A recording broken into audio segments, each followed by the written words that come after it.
Alright, so I got all the injectors plugged in. This is the only one I can get to do this in particular, and it's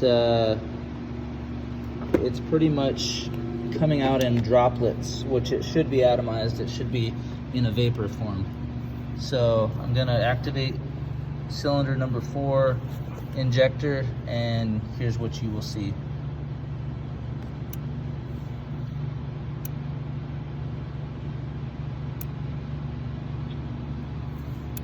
So it's coming out in thick glob form, which means it's not holding back its pressure very well. It's not atomizing.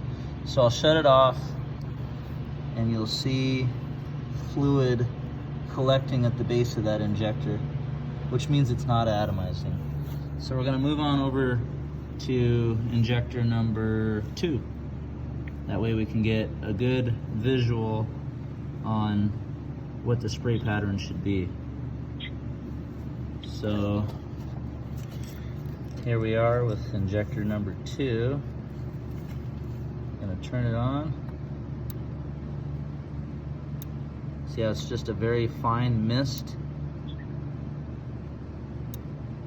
Very fine mist, no fluids collecting at the base of that injector. And I did this to all the injectors, and cylinder 4 is the only one that does that droplet, and in school they teach us that that is a bad injector. So we do need one injector.